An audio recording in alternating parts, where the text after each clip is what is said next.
Hello everybody out there, and welcome to another episode of the Talk That Talk Show with me, Barry Holmes. And we are here for episode 269 of the Talk That Talk Show. And I just want to thank everyone, that has been here and has been supporting Talk That Talk Show in the couple of months that I have been off the air, all right? I definitely have taken a 2-month hiatus in recording this podcast, but, that hiatus that I took, really was needed for me to be able to come out here and give y'all 110% to, record this Talk That Talk Show.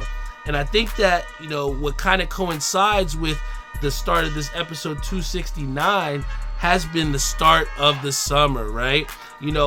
Essentially, the end of last episode was me kind of coming into summertime, right? And really, I really enjoyed everything that culminated into being summertime, right? I had just finished up, the season of Girls Flag, had a tremendous year, and I think that going into that, giving 110% of myself all the time to those girls, and then everything that I put forth into my career towards advancing, it really burnt me out when I think about it and reflecting back. And it's okay to be honest with yourself and to really accept what it was. And I think that, when I have it written down here as far as, what was my mentality coming into the summertime, I can honestly say that I was really, really burnt out. It's really understated how hard it is to give 110% of yourself towards going to the next level, towards trying to advance, right? And I think that, in episodes past, right, I would edit the episode and then try and figure out after I was done editing what it was that I thought everything culminated to, right? But now, in these later episodes and like when we got into the 200s, I've really tried to pinpoint a theme, really take that title seriously, right? And when I have that title, the first thing that came into mind for episode 269 was Thank You Summer. Because essentially, the summer was something that I was looking forward to so much. And for all of us, we're all looking forward to it. So in these 2 months, I got to give a big time shout out to Jeff, because he was always saying, when's that next episode coming out, Barry? What's going on with Talk That Talk Show? And it really forced me to, go home, and after everything, even though I wasn't recording, I was taking down notes, because I knew exactly when I came back on the mic here for episode 269, I knew what it was I wanted to talk about and give to you all. So I want to thank my boy Jeff, because in the interim of not recording this podcast, he made sure that Talk That Talk Show was on my mind. So if it wasn't for him, I really wouldn't be having forth the great notes that I had put down here to give you guys a great episode 269. But when I think about, what summer meant to me, it really meant trying to decompress and get back to my happiness, get back to that happy zone, right? And for me, planning that Vegas vacation was very important for me in my mental, because to be able to see that West Coast sunshine, going out to Circa, getting some sports betting in like I love, and just really going to dispensaries, just doing the shit that I love to do, and being in a place that wasn't home. That's what I needed, right? And I think that, I got to give a big time shout out to Jeff Chin, because if it wasn't for Jeff Chin, the tradition of going to nationals wouldn't be, instilled in the family. And, the last year, this was our first year going in March. Most times the summertime is all set up towards, going to nationals. But with us going in March, it essentially set up the summer for me to do anything that I wanted to do and not focus just solely on bowling. And I think for me, that was important towards making this not only a great summer, but a much different summer, because everything wasn't always culminating towards nationals, right? So essentially, everything in this podcast, I want to update you all on everything that I did this summer and everything that led to me thanking Summer for everything in this episode, right? But essentially, that Vegas vacation popped it off for me in the summertime. Again, going to Circa, getting some sunshine, getting on that plane, and just seeing just that West Coast view, man. It was very, very refreshing for me. And then when I came back from Vegas, the cool part was when I came back, it was my birthday. But this was like one of the first times that I wanted to do something different with my birthday, right? And the thing that I chose to do was, kind of simultaneously celebrate it, not only with my family, but also with the cannabis industry, right? And I think that building off the success of the bowling event that I had back in June and then also in December, I really wanted to continue that trend of bringing people together because I love that. When we have these events that I've done in cannabis and then outside of cannabis, even back to Playworks where I was doing event planning for the nonprofit, that was just things that I really did enjoy doing. And then I think to be able to apply it to serve a much different need, I think that's what I kind of chose to do the direction with my birthday. And I knew that I wanted to do kind of like a smoke event. And I was kind of running into some issues as far as where I would be able to have this happen, right? And, it took a while to kind of try and find a venue. And at first, I initially had Brownstone, but, they kind of gave me a price that, I wasn't really, feeling. And then, after a while, I mulled it over and I was like, you know what? We're just going to mob Brownstone because this party also represents some of the things that I like. And one of the things that I loved about summer was going with my brother to Brownstone and, having some drinks in the outdoor bar. It's one of my favorite local spots. And I think to be able to share that with the cannabis industry, is really dope. But that was one of the first times, the Barry Buckets Product Showcase where I really got to see how important certain brands really viewed me in the cannabis industry. And I really say that because when it came down to celebrating my birthday, all I wanted to do was have a place where I could give out a bunch of product for people that maybe not have a chance to have the access at the freebies that I get. And, to have the support that I had from The Clear, from Niche, from all these countless brands that donated an immense amount of products. And then to be able to mob Brownstone and have everything go smoothly. At first I was, worried about if I had too many people just mobbing it. But, essentially it wound up being a great event. I was able to do some raffling. And the cool part was, everybody just really enjoyed themselves. And I think when I stood back and I looked at all the different goodie bags that I had given for everybody and everybody leaving with some really good bags of product, it really brought me back to some of my favorite birthdays where, I'm leaving out with my goodie bag, having a good time at somebody's birthday party. And I was like, damn, I stood back. And at first, because it was so nerve-wracking trying to get the brands, get the product, make sure we had everything to give away, and seeing if people were going to come, to then have that culmination after my birthday event of, damn, I'm 35. Damn, everybody had a great time, and this event was awesome, So I think, again, to be able to have that event and have it kind of at that midway point of the summer, fresh off the plane from Vegas, it really set up everything for me to kind of go through the rest of the summer. And, I think that, when you talk about bringing people together, I think that was the biggest thing that I really enjoyed from my birthday party and leading up to that.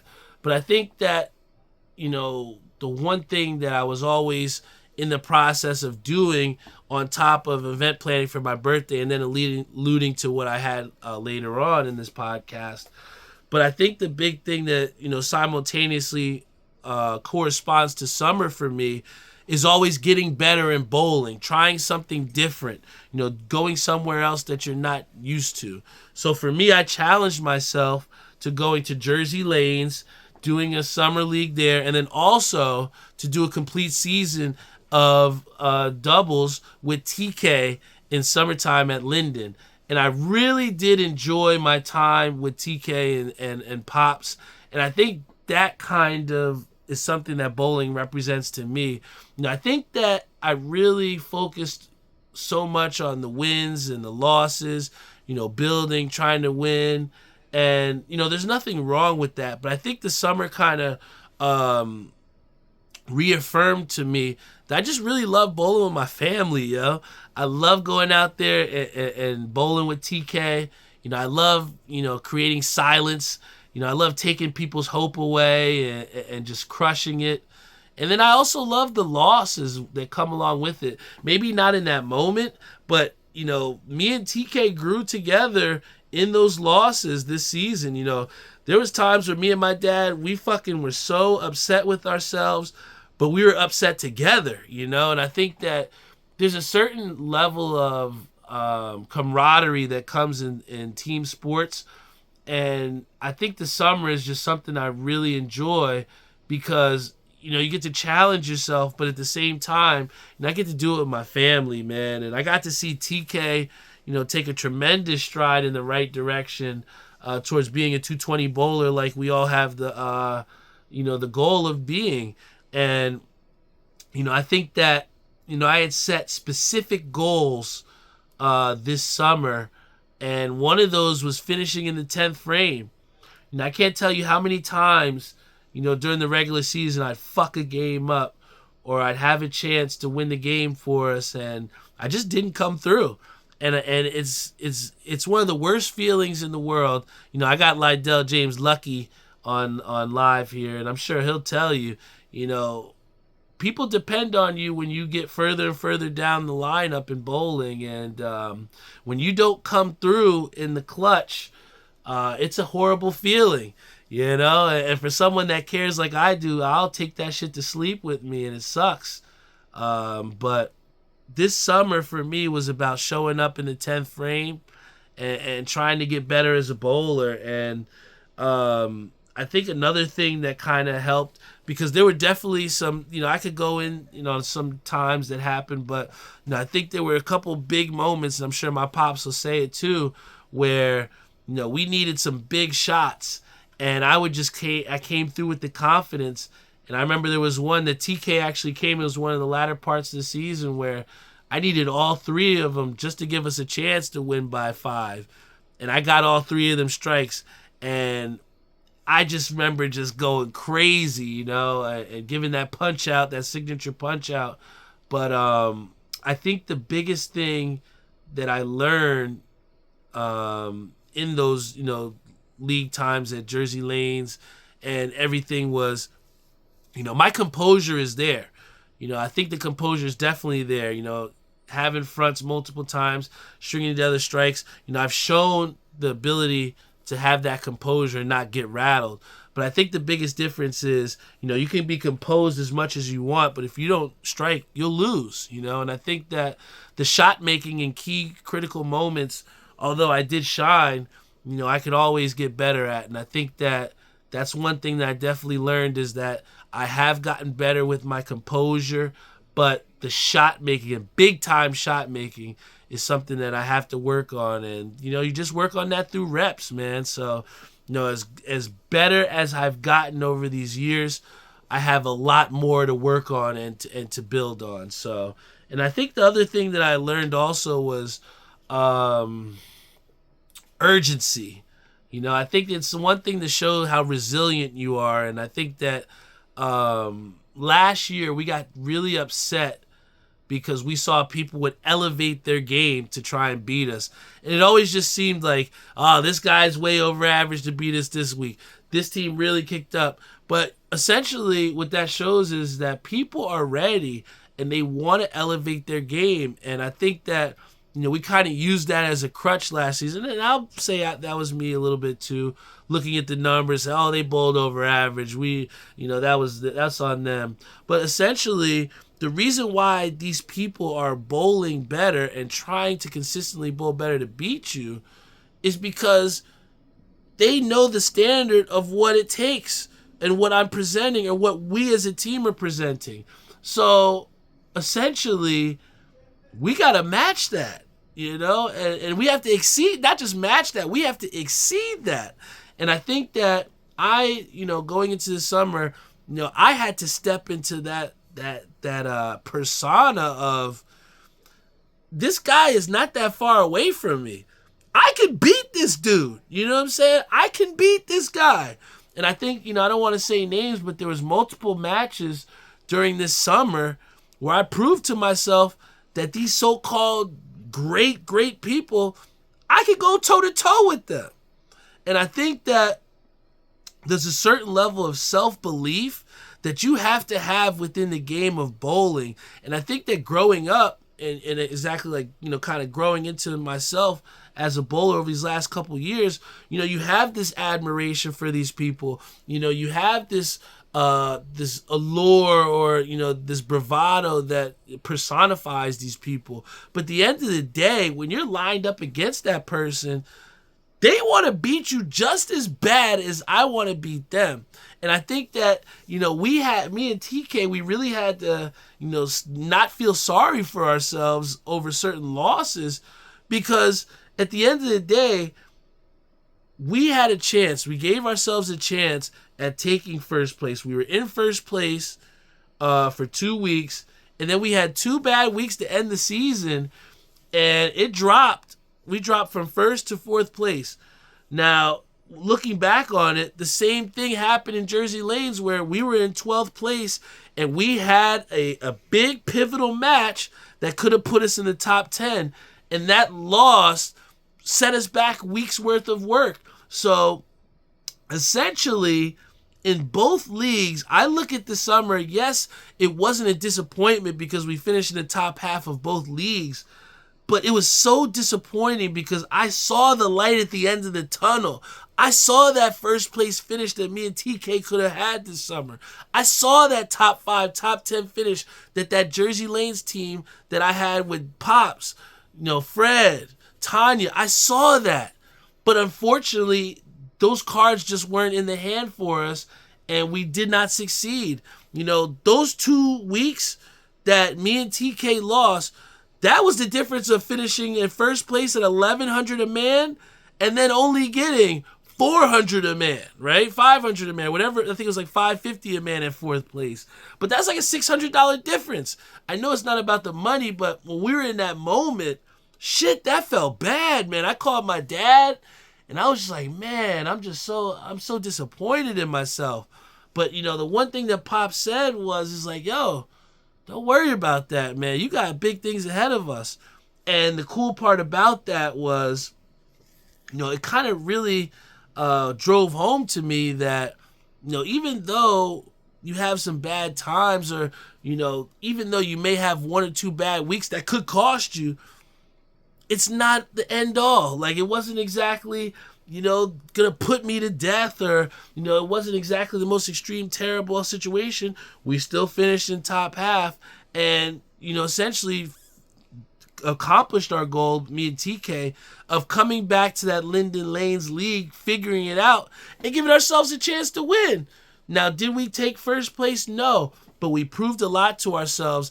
And essentially, the whole point of summer is to get better. And that mental thing in my mind of seeing that team, take what was ours, right? And essentially fail when we had all done all summer was succeed. That was the best test that I think, and that was the best lesson that I think I could have learned all summer, was that, you have to have a sense of urgency and you got to get it done. Because if you don't, there's going to be someone on the other side that's happy that you did it. Nobody's going to feel sorry for you. What do you do after that? And I think that going into this regular season, I know what I'm going to do. I'm going to take all that pain of losing, dropping from first to 4th, losing in a pivotal match to go in the top 10. I'm going to take all that pain and I'm going to take it out on somebody this regular season. I promise you that. Talk That Talk Show will be back, and we're going to finish in the top 10. You can bet on that. I promise you that, if I got anything to say about that. But, I can't go without stating, and one of the things that really kind of stood out to me this summer was, dealing with, also, losing my Uncle Mickey, man.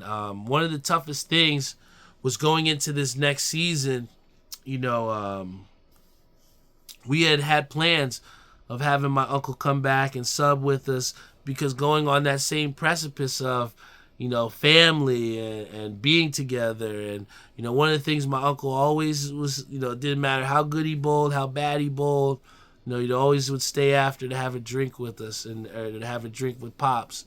And, you know, it never really kind of, you know, yeah, it made sense back then, but I didn't really like think about just how important it was until, you know, I lost my uncle. And, you know, I think that it was definitely tough, you know, and it still is, you know, going through certain times, because one of the things that me and my father did to kind of dedicate to my Uncle Mickey was, you know, we did the handshake that me and my uncle did since I was a kid, you know. That was our way of, you know, still celebrating my uncle and still keeping him with us. And, you know, there were certain times where I would get a couple strikes that I definitely wasn't supposed to get. And me and my dad would just look up and we'd say, yo, thanks. So, you know, so that's something that, you know, we're still dealing with. But something that's really helped me is knowing that my uncle is with me, you know, every time that we bowl, you know, every time that I'm out there. And, you know, we put my uncle right on our sleeve in our jerseys. And we're going to honor him this season, you know, and we're going to honor him the right way, you know, by bowling and bowling as a family, because that's what he did, you know. And one of the things that kind of stuck out to me at his funeral was just looking at all the bowlers in the community that kind of stood up, and everybody that had nothing but positive things to say about my uncle. And it just kind of shows you, you know, you have to live life the right way, you know. There's no other way to put it. You know, when my uncle left out, you know, he left out, you know, very loved and very adored and, you know, very respected. So if I ever, you know, hit the dirt and it's my time to go, you know, I just hope I go like my uncle did, man. And that's all I can say. You know, one of the things that was tough, that, you know, seeing my dad and seeing how he's been going through things. But one of the people that really gave me strength, you know, was my boy Dutch, man. You know, he always kept reminding me, he's like, yo, we got shit to do, bro. You know what I'm saying? And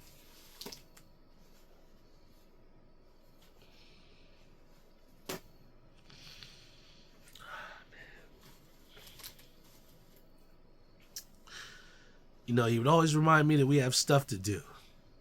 And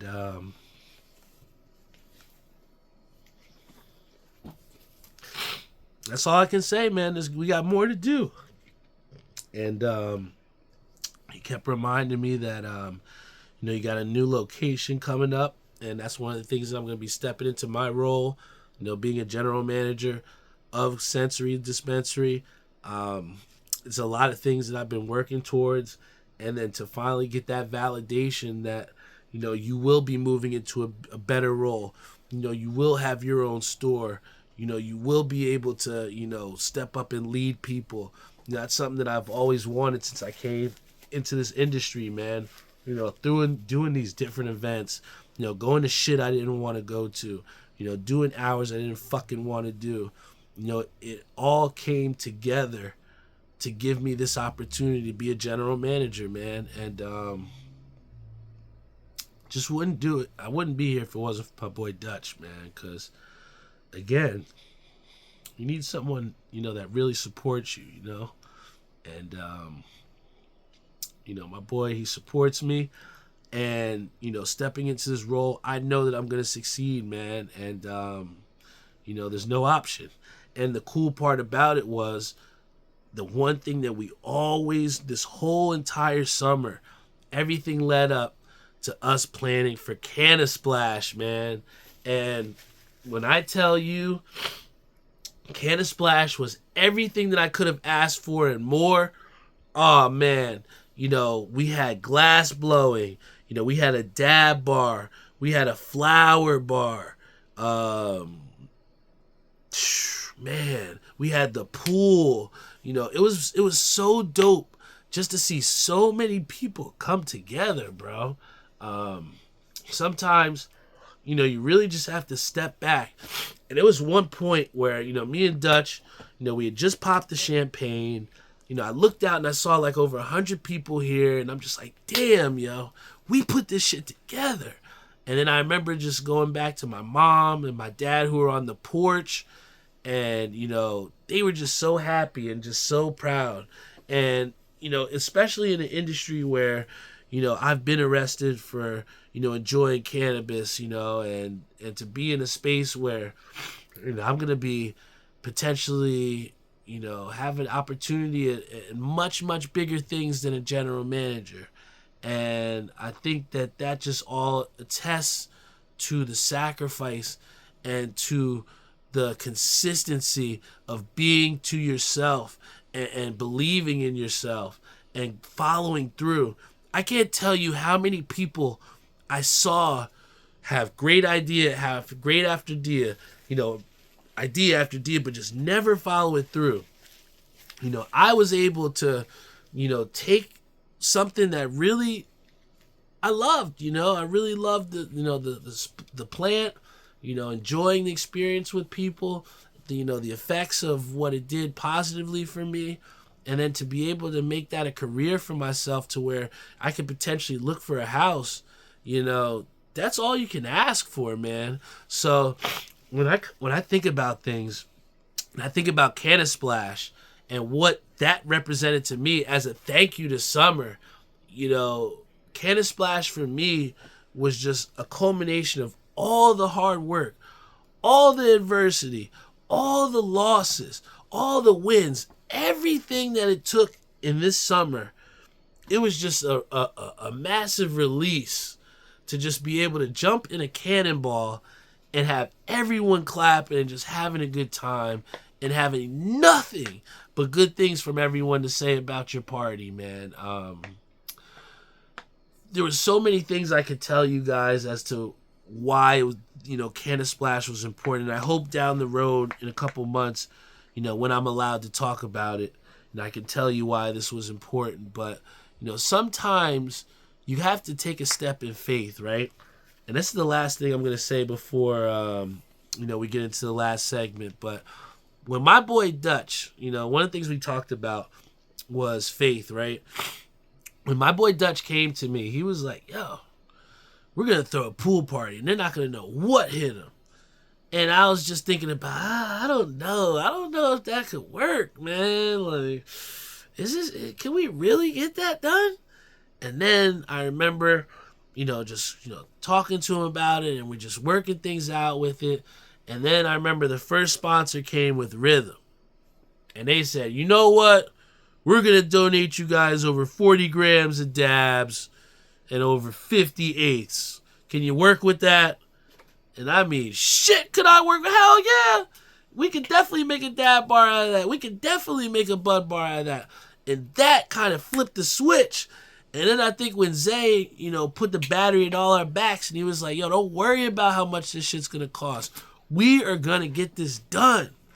And, to then, have everyone come together whether it was, Dejan to get the bottles of blue champagne, whether it was Shiv to get the cake, Ernesto to go get the things before the party, doing flyers, setting up sponsors, anything, you name it, all the stuff that we had to go through, changing of personnel, someone quitting on us for the party midway through.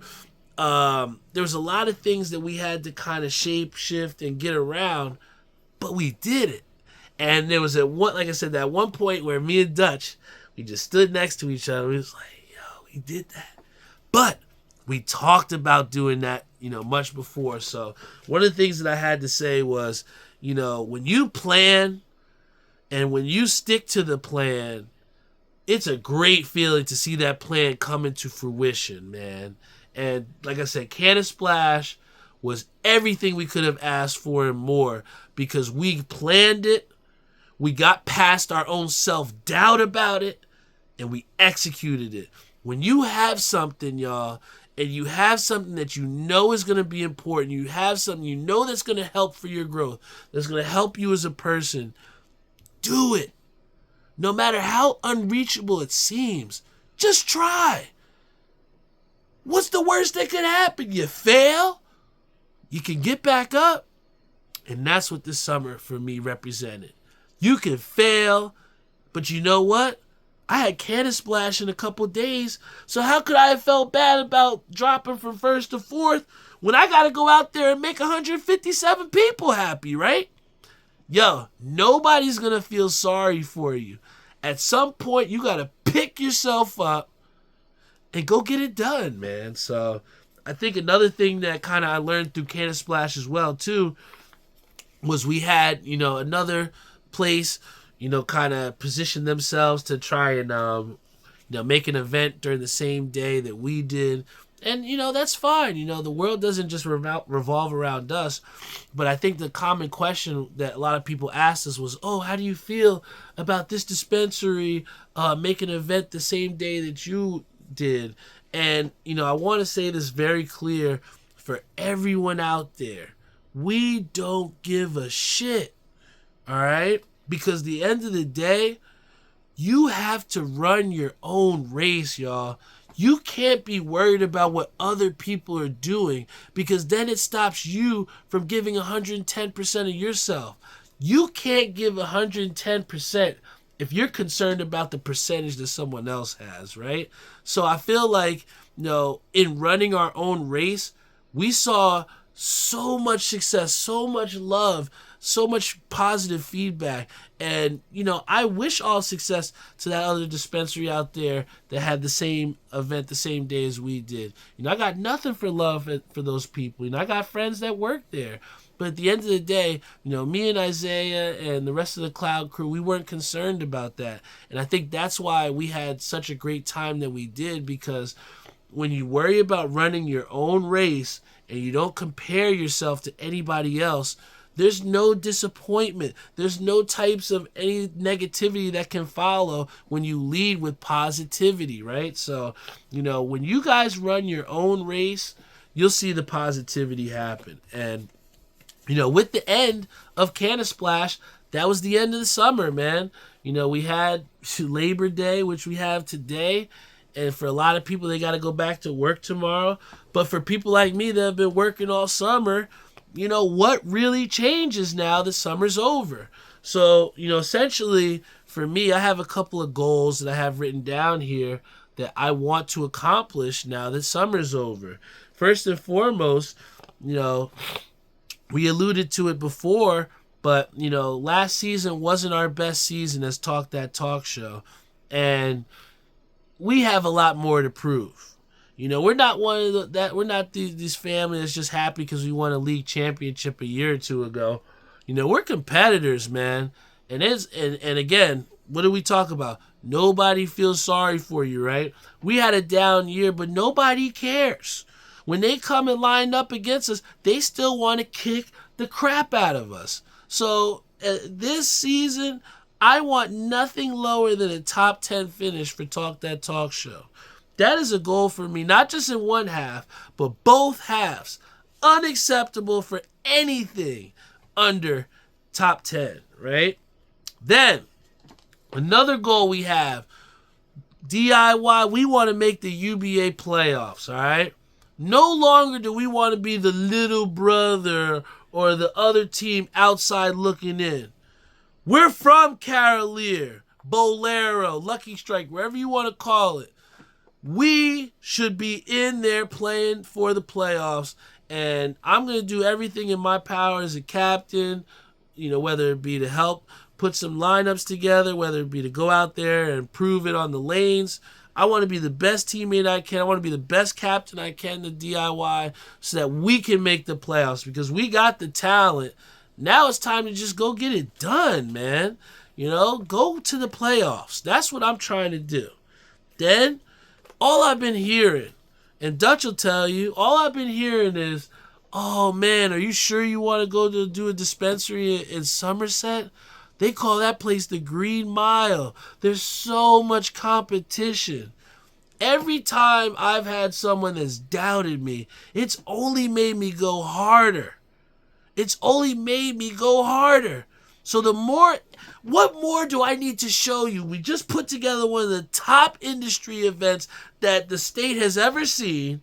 We've done bowling events twice to get sponsorships from over 20 sponsors and 20 different companies every single time. We've made over, $4 million in the last 2 years for the store. We didn't close. What more do you need to see that we are capable of doing this? That I am capable of leading a bunch. But yet, with all that's been done from Cloud9, from all the countless drops that we've done, exclusivity, discounts we've given the people, products that they've never seen before, from all that, people still doubt us. They still think we can't succeed with Sensory. And I'm here to tell you all, you better get your pants ready in Somerset, because I'm taking that shit over. Everybody that thinks that we don't have a shot because we're not one of these MSOs out there, because we don't got big pockets and all this other stuff like everybody else does, because we do shit the right way and we got the right connections, you better watch out. Because at Sensory, I'm taking over Somerset. I'm taking it over. And you better believe that. And then, in taking over Somerset, that means I got to give 110% of myself. And what that means also is, part of the reason why my dad loves me, he says I'm great with kids, I'm great with building up people and being the coach Barry. But to be the best version of Barry, right? I got to close that chapter of my life, For so long, I've been someone that these kids can look up to in the schools, someone that has been that substitute teacher, that teacher that could listen to them, that person that taught girls how to play football.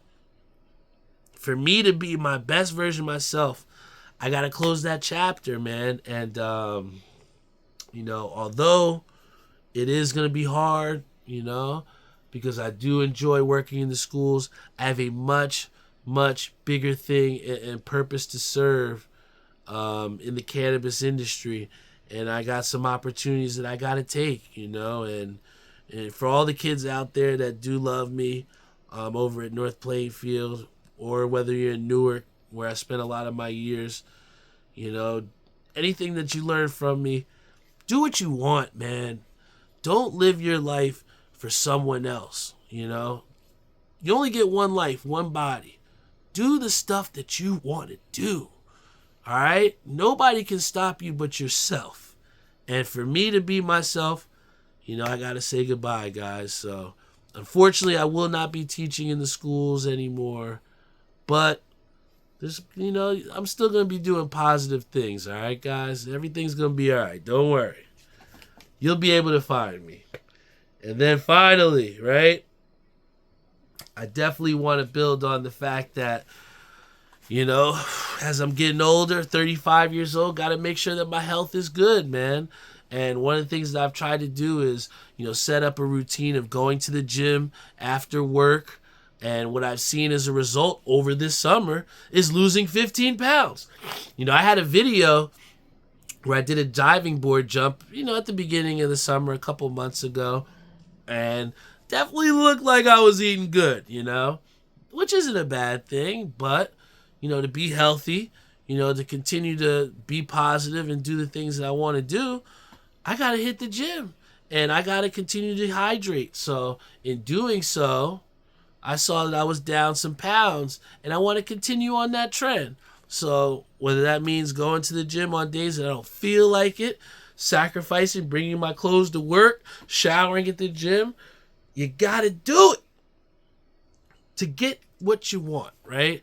And I think that I'm at a space now mentally where I'm done making excuses. I'm done. I'm done making excuses. And I just want to be the best Barry Holmes Jr. that I can be. Right, Pops? And the last thing that I had written down on this card, because one of the things that I really like to do is just learn a lesson, and I think that, when you have certain things that happen in your life, they teach you certain things, and everything culminates to lessons. The people that learn the most are the ones that adapt. And I think that for me and everything that's happened this summer, the one thing that I've learned is just weather the storm. Weather the storm, guys. Bad times don't last forever. I know it sounds cliche, but the more you're able to show adversity, that you don't give a shit, the more resilient you can be, and just really keep trucking through the mud. I promise you, the mud will stop. You'll get out the mud, and it's a great feeling, to be able to pull yourself out. Now, I remember, like I said, those 2 weeks where we lost, right? We had a chance in that last game. We had a chance that last week at Linden Lanes to potentially lose all 3 games. And if that were the case, we could have lost. We could have dropped all the way down to 5th place. And this will be my last story before I end the air, right? If TK's listening, I want him to turn this shit up, right? Because if I'm lying, I'm flying. So we're bowling, and TK has a chance. He throws a shot, and it just didn't go the way he wanted to, and he winds up opening, right? And in his mind, he's like, oh, man, I fucked it up for the team. We're already losing. We're already down a game.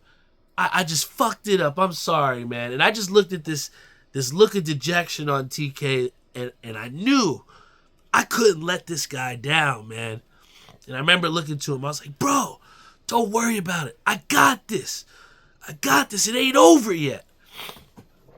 And I remember going up into the 10th frame. Boom! Laced the first one. And I put the pressure on him. I'm like, okay. All right. I think we got a chance here. Boom! Throw the second one. My man comes and he misses the spare. And I come up.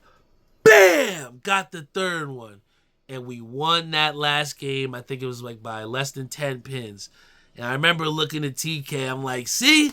I got you, man.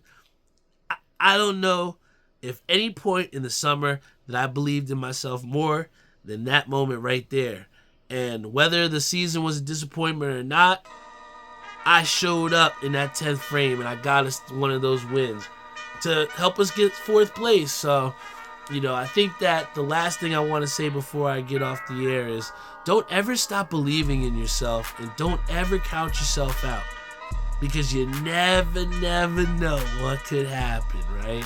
If I would have just said, fuck it, this shit is over, we might not have finished in 5th place, But, we might not have finished in 4th place. We could have finished in 5th place.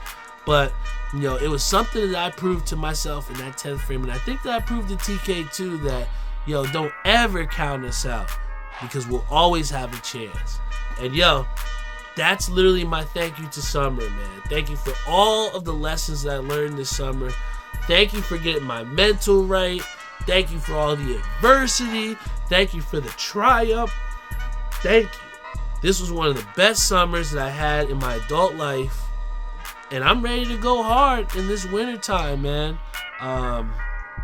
We're coming. Talk That Talk Show is coming. We got the Devil's event from Smoke That Smoke. Networking October 24th. It's going to be a great event. $60 ticket. It'll get you a photo on the ice afterwards, too. And we're going to have a really big time pregame at American Whiskey at 5 p.m. Man, the events just don't stop. Right after Cannabis Splash, we right into the Devil's event with Smoke That Smoke. So, again, when you plan and when you have something and you plan it the right way and stick to that plan, there's no better feeling than seeing and executing that plan, man. So, we got my boy TK who said he joined at the perfect time. Yeah, man, that's my doubles partner right there, brother. And Tyree and Tori and Pops, our Thursday night team. We got big things in this regular season. So this Thursday, if you want, come check us out at Majestic Lanes. We coming back and we taking what's ours, baby. I love y'all. Thank you so much for tuning in to Talk That Talk Show. I'll see y'all at episode 270.